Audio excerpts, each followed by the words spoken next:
Clean data is incredibly important for effective analysis. If a piece of data is entered into a spreadsheet or database incorrectly, or if it's repeated, or if a field is left blank, or if data formats are inconsistent, the result is dirty data. Small mistakes can lead to big consequences in the long run. Now, I'll be completely honest with you.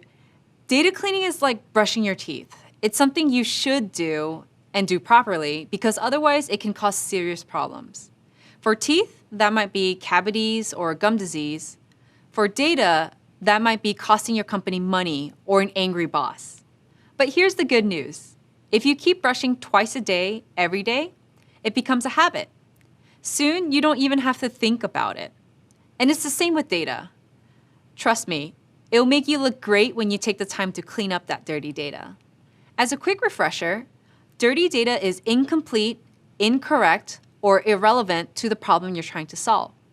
It can't be used in a meaningful way, which makes analysis very difficult, if not impossible. On the other hand, clean data is complete, correct, and relevant to the problem you're trying to solve. This allows you to understand and analyze the information and identify important patterns, connect related information, and draw useful conclusions. Then, you can apply what you learn to make effective decisions.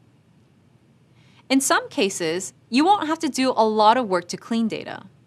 For example, when you use internal data that's been verified and cared for by your company's data engineers and data warehouse team, it's more likely to be clean. Let's talk about some people you'll work with as a data analyst. Data engineers transform data into a useful format for analysis and give it a reliable infrastructure. This means they develop, maintain, and test databases, data processors, and related systems. Data warehousing specialists develop processes and procedures to effectively store and organize data. They make sure that data is available, secure, and backed up to prevent loss. When you become a data analyst, you can learn a lot by working with the person who maintains your databases to learn about their systems. If data passes through the hands of a data engineer or a data warehousing specialist first, you know you're off to a good start on your project. There's a lot of great career opportunities as a data engineer or a data warehousing specialist. If this kind of work sounds interesting to you, maybe your career path will involve helping organizations save lots of time, effort, and money by making sure their data is sparkling clean. But even if you go in a different direction with your data analytics career and have the advantage of working with data engineers and warehousing specialists, you're still likely to have to clean your own data. And it's important to remember, no data set is perfect. It's always a good idea to examine and clean data before beginning analysis. Here's an example. Let's say you're working on a project where you need to figure out how many people use your company's software program.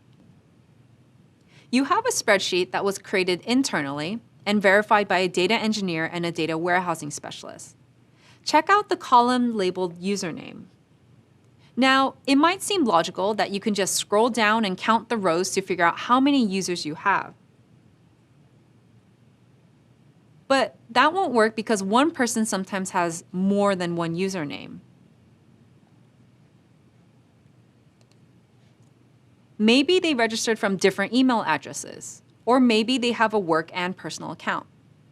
In situations like this, you would need to clean the data by eliminating any rows that are duplicates.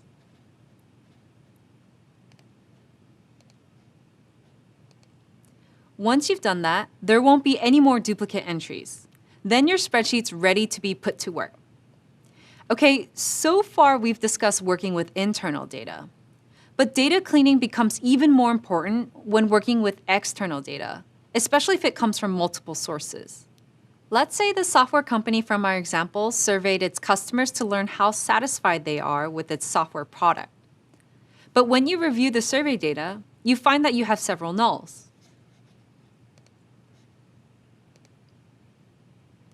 A null is an indication that a value does not exist in a dataset. Note that it's not the same as a zero. In the case of our survey, a null would mean the customer skipped that question. A zero would mean they provided zero as their response. To do your analysis, you would first need to clean this data. Step 1 would be to decide what to do with those nulls. You could either filter them out and communicate that you now have a smaller sample size, or you can keep them in and learn from the fact that the customers did not provide responses. There's lots of reasons why this could have happened. Maybe your survey questions weren't written as well as they could be. Maybe they were confusing or biased, something we learned about earlier. Okay, we've touched on the basics of cleaning internal and external data, but there's lots more to come. Soon we'll learn about the common errors to be aware of to ensure your data is complete, correct, and relevant. See you soon!